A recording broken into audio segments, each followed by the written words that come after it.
GST നിൽ return എങ്ങനെയാണ് file ചെയ്യാം? കുറെ പേർക്കുള്ള സംശയം അതാണ്. അത് എന്നോട് കുറെ പേര് അതിനെപ്പറ്റി വീഡിയോ ചെയ്യാൻ ആവശ്യപ്പെട്ടിരുന്നു. സോ ഇന്നത്തെ എന്റെ വീഡിയോ GST നിൽ റിട്ടേണിനെ പറ്റിയിട്ടാണ്. നമസ്കാരം, ഞാൻ അഖില, GST പ്രാക്ടീഷണർ. GST നിൽ റിട്ടേൺ ഫയൽ ചെയ്യണമെങ്കിൽ ആസ് യൂഷ്വൽ സാധാരണ പ്രോസസ് പോലെ തന്നെ നമ്മൾ GST പോർട്ടലിലേക്ക് ലോഗിൻ ചെയ്യണം. അതായത് gst.gov.in പറഞ്ഞ ഗവൺമെന്റ് പോർട്ടൽ ഓപ്പൺ ചെയ്യണം. അത് ഇങ്ങനെയാണ് കാണുക. അതില് ലെഫ്റ്റ് ഹാൻഡ് സൈഡിലെ ടോപ്പ് കോർണറിൽ ലോഗിൻ എന്നൊരു ഓപ്ഷൻ കാണാം. അതിൽ ക്ലിക്ക് ചെയ്താൽ ഇങ്ങനെ ഒരു പേജ് ഓപ്പൺ ആയി കിട്ടും. ഇത് ലോഗിൻ പേജ് ആണ്. ഈ പേജിൽ യൂസർ നെയിമും പാസ്വേഡും എൻ്റർ ചെയ്യാനുള്ള ഓപ്ഷൻ ഉണ്ട്. അതിൽ നിങ്ങൾ നിങ്ങളുടെ കമ്പനിയുടെ യൂസർ നെയിമും പാസ്വേഡും എൻ്റർ ചെയ്താൽ താഴെ ക്യാപ്ച എൻ്റർ ചെയ്യാനുള്ള ഒരു ഓപ്ഷൻ അവൈലബിൾ ആയി കിട്ടും. അതിൽ കാണിക്കുന്ന ക്യാപ്ചയും കൂടി എൻ്റർ ചെയ്തിട്ട് ലോഗിൻ എന്ന് കൊടുത്താൽ നെക്സ്റ്റ് ഇതുപോലെ ഒരു പേജ് ഓപ്പൺ ചെയ്ത് കിട്ടും. ഇതിൽ ഗ്രീനിൽ കാണിക്കുന്നത് നിങ്ങൾ ഏതൊക്കെ റിട്ടേൺ ആണോ ഫയൽ ചെയ്തിട്ടുള്ളത് അതൊക്കെ ഗ്രീനിൽ കാണിക്കും. റിട്ടേൺ ഫയൽ ചെയ്യാൻ പെൻഡിങ് ഉള്ളത് ഓറഞ്ച് കളറിൽ കാണിക്കും. ഇപ്പൊ ഇത് കുറച്ച് പഴയ സ്ക്രീൻഷോട്ടാണ് ഞാൻ കാണിക്കുന്നത്, മുമ്പ് എടുത്തിട്ട് വെച്ചിട്ടുള്ളത് ഓഗസ്റ്റിലത്തെയാണ്. ഇപ്പൊ ഇതിൽ കാണിക്കുന്നത് ഓഗസ്റ്റിൽ റിട്ടേൺ ഫയൽ ചെയ്യാൻ പെൻഡിങ് ഉള്ള GSTR 3B ആണ് പെൻഡിങ് ഉള്ളത്. അതാണ് ഇങ്ങനെ കാണിക്കുന്നത്. നിങ്ങളുടെ GSTR 1 റിട്ടേൺ ഫയൽ ചെയ്യാൻ പെൻഡിങ് ഉണ്ടെങ്കിൽ അവിടെ അത് ഓറഞ്ചിൽ മേലെ ഓറഞ്ചിൽ കാണിക്കും. 3B ആണ് ഇതിലിപ്പോൾ GSTR 1 റിട്ടേൺ ഫയൽ ചെയ്ത് കഴിഞ്ഞിട്ടുണ്ട്. 3B മാത്രമാണ് റിട്ടേൺ ഫയൽ ചെയ്യാനുള്ളത്. അപ്പൊ അതുകൊണ്ടാണ് ഇങ്ങനെ കാണിക്കുന്നത്. നിങ്ങളുടെ ഏതാണോ ഫയൽ ചെയ്യാൻ പെൻഡിങ് ഉള്ളത് ആ ഏതൊക്കെ മന്തിലത്തെയാണോ അതൊക്കെ ഇതിൽ ഇങ്ങനെ ഓറഞ്ച് കളറിൽ കാണിക്കും. ഇപ്പൊ ഇതിന്റെ താഴെ പോയി നിങ്ങൾക്ക് റിട്ടേൺ ഡാഷ്ബോർഡ് കാണാം ഈ പേജിൽ. അതിൽ വേണമെങ്കിൽ ക്ലിക്ക് ചെയ്തിട്ട് ഡയറക്റ്റ് ആയിട്ട് നിങ്ങൾക്ക് റിട്ടേൺ ഡാഷ്ബോർഡ് പേജിലേക്ക് പോവാം. അല്ലെങ്കിൽ ഇനിയൊരു ഓപ്ഷൻ ഇവിടെ സർവീസസിലേക്ക് പോവാം. മേലെ സർവീസസ് ടാബിൽ ക്ലിക്ക് ചെയ്താൽ അവിടുന്ന് മൂന്നാമത്തെ കോലം റിട്ടേൺസ് കാണാം. അതിൽ ഫസ്റ്റ് വൺ റിട്ടേൺ ഡാഷ്ബോർഡ് എന്നൊരു ഓപ്ഷൻ ഉണ്ട്. അതിനെ ക്ലിക്ക് ചെയ്താൽ നിങ്ങൾക്ക് ഡയറക്റ്റ് ആയിട്ട് റിട്ടേൺ ഡാഷ്ബോർഡിലേക്ക് പോകാനുള്ള ഒരു ഓപ്ഷൻ ഉണ്ട്. അതിൽ ക്ലിക്ക് ചെയ്താൽ നിങ്ങൾക്ക് ഇങ്ങനെ ഒരു പേജ് ഓപ്പൺ ആയി കിട്ടും. ഇതിൽ നിങ്ങൾ സെലക്ട് ചെയ്യേണ്ടത് ഏത് പീരിയഡിത്തെയാണോ നിങ്ങൾക്ക് ടാക്സ് റിട്ടേൺ ഫയൽ ചെയ്യാനുള്ളത് എന്ന ഡീറ്റെയിൽ ആണ്. ഫസ്റ്റ് ആൻഡ് ഫിനാൻഷ്യൽ ഇയർ, ഏത് ഫിനാൻഷ്യൽ ഇയറിലത്തെയാണ് ചെയ്യാനുള്ളത്, പിന്നെ ഏത് ക്വാർട്ടർ, അതായത് 3 months വൺസിനെ ഒരു ക്വാർട്ടർ എന്ന് പറയാം. ജനുവരി ടു മാർച്ച് Q4 എന്ന് പറയും. അതായത് ഈ അക്കൗണ്ടിങ്ങില് ഇയർ സ്റ്റാർട്ടിംഗ് എന്ന് പറയുന്നത് April 1 ആണ്. അപ്പൊ 1 April തൊട്ട് April, May, June 3 months, ആ 3 months Q1 എന്ന് പറയും. പിന്നെ ജൂലൈ, ഓഗസ്റ്റ്, സെപ്റ്റംബർ Q2. അങ്ങനെ ഇതിൽ കാണിച്ചത് Q4, അതായത് ജനുവരി, ഫെബ്രുവരി, മാർച്ച്. ജനുവരി തൊട്ട് മാർച്ച് വരെ ഉള്ളത് Q4. ഇപ്പോ ഇതിൽ മാർച്ചില് ക്വാർട്ടർ എൻഡ് ആവുന്നുണ്ട്. 4 ക്വാർട്ടേഴ്സ് ആണ് ഒരു ഇയറിൽ വരിക. ഇതില് ക്വാർട്ടർ എൻഡ് ആവുന്നുണ്ട്, മാർച്ചില് എൻഡ് ആവും, അത് Q4. പിന്നെ നെക്സ്റ്റ് ഏപ്രിലിൽ സ്റ്റാർട്ട് ആവുന്നത് പിന്നെയും Q1 തൊട്ട് സ്റ്റാർട്ട് ആവും. അത് നെക്സ്റ്റ് ഫിനാൻഷ്യൽ ഇയർ ചേഞ്ച് ആവും. ഇപ്പൊ ഇതിലുള്ളത് 2023-24 ആണ്. ഇനി നെക്സ്റ്റ് ഏപ്രിൽ വരുമ്പോൾ 24-25 ഫിനാൻഷ്യൽ ഇയറിൽ Q1 വെച്ചിട്ടാണ് നെക്സ്റ്റ് സ്റ്റാർട്ട് ആവുക. പിന്നെ നെക്സ്റ്റ് പീരിയഡിനുള്ളതിൽ ഏത് മന്തിലത്തെയാണോ നിങ്ങൾക്ക് റിട്ടേൺ ഫയൽ ചെയ്യാനുള്ളത് ആ മന്ത് സെലക്ട് ചെയ്തിട്ട് സെർച്ചിന് കൊടുക്കുക.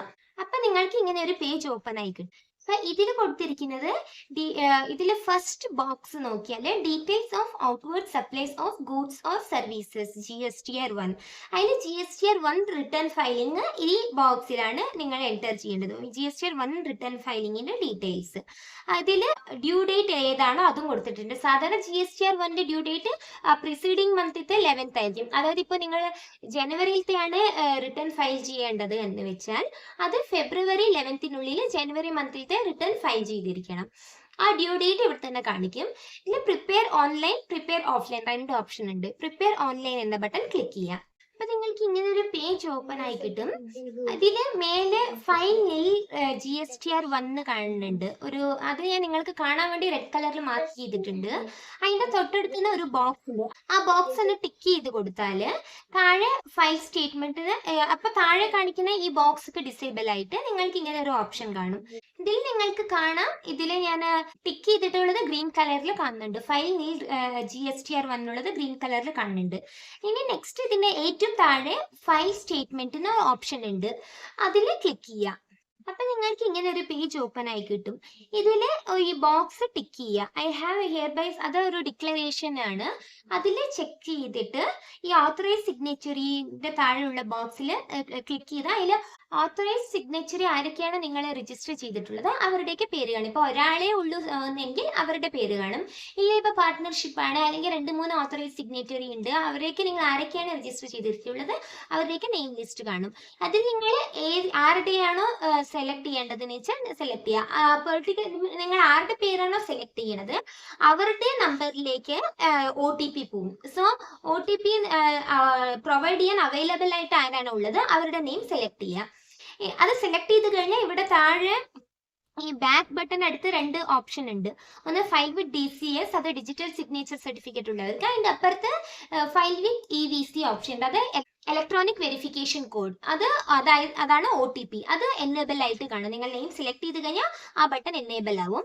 എന്നിട്ട് അത് ക്ലിക്ക് ചെയ്യുക, ഫയൽ വിത്ത് EVC എന്നുള്ളത് ക്ലിക്ക് ചെയ്യുക. അപ്പൊ നിങ്ങൾ ആരുടെ നെയിമാണോ സെലക്ട് ചെയ്തിട്ടുള്ളത് അവരുടെ മൊബൈലിലേക്ക് OTP പോകും. മൊബൈലിലേക്കും ഇമെയിൽ ID രണ്ടിലേക്കും OTP പോകും. പിന്നെ നിങ്ങൾക്ക് ഇങ്ങനെ ഒരു പേജ് കാണാം. അതിൽ എന്റർ OTP എന്നുള്ള കോളമിൽ നിങ്ങളുടെ മൊബൈലിലേക്കോ അല്ലെങ്കിൽ ഇമെയിൽ IDയിലേക്കോ വന്ന OTP എൻ്റർ ചെയ്തിട്ട് വെരിഫൈ കൊടുക്കുക. അപ്പോൾ ഇങ്ങനെ ഒരു ഇത് കണ്ടു. ഇതാണ് ഫൈനൽ സ്റ്റേജ്.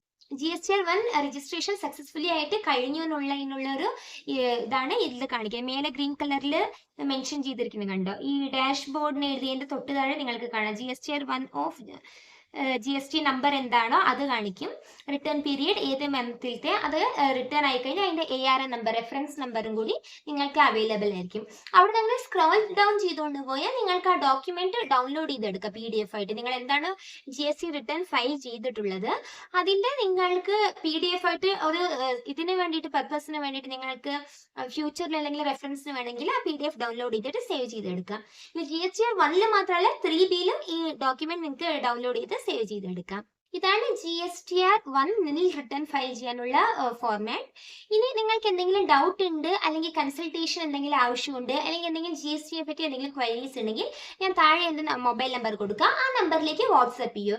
പ്രത്യേകം ശ്രദ്ധിക്കുക, വാട്സപ്പ് ചെയ്താൽ മതി, കോൾ ദയവ് ചെയ്ത് ചെയ്യരുത്. എനിക്ക് എല്ലാ ടൈമിലും കോൾ അറ്റൻഡ് ചെയ്ത് നിങ്ങൾക്ക് ക്വയറി ക്ലിയർ ചെയ്യാൻ പറ്റിയ കണ്ടീഷനിൽ ഞാൻ ഉണ്ടാവണം എന്നില്ല. കാരണം ഒരു ചെറിയ കുട്ടിയുണ്ട് എൻ്റെ വീട്ടിൽ. സോ കുട്ടീനെ വെച്ചിട്ട് എനിക്ക് ചില സമയത്ത് കോൾ അറ്റൻഡ് ചെയ്ത് നിങ്ങൾക്ക് ക്വയറി ക്ലിയർ ചെയ്യാൻ പറ്റിയെന്ന് വരില്ല. സോ അതുകൊണ്ട് വാട്സപ്പ് ചെയ്യുക, നിങ്ങൾക്ക് എന്താണോ ഡൗട്ട് ഉള്ളത് വാട്സപ്പ് ചെയ്യുക. എൻ്റെ ഫ്രീ ടൈം കിട്ടുമ്പോൾ ഞാൻ അത് ചെക്ക് ചെയ്തിട്ട് നിങ്ങൾക്ക് വേണ്ടിയിട്ടൊരു കൺസൾട്ടേഷൻ ഞാൻ ഷെഡ്യൂൾ ചെയ്യും. ആ ടൈമിൽ വന്നാൽ ഞാൻ നിങ്ങളുടെ ഡൗട്ട്സ് എന്തൊക്കെയാണുള്ളത് അതൊക്കെ ക്ലിയർ ചെയ്ത് തരാം. എല്ലാവർക്കും എൻ്റെ വീഡിയോ ഇഷ്ടപ്പെട്ടെങ്കിൽ ദയവായി ലൈക്ക്, ഷെയർ ആൻഡ് സബ്സ്ക്രൈബ് ചെയ്യൂ. താങ്ക്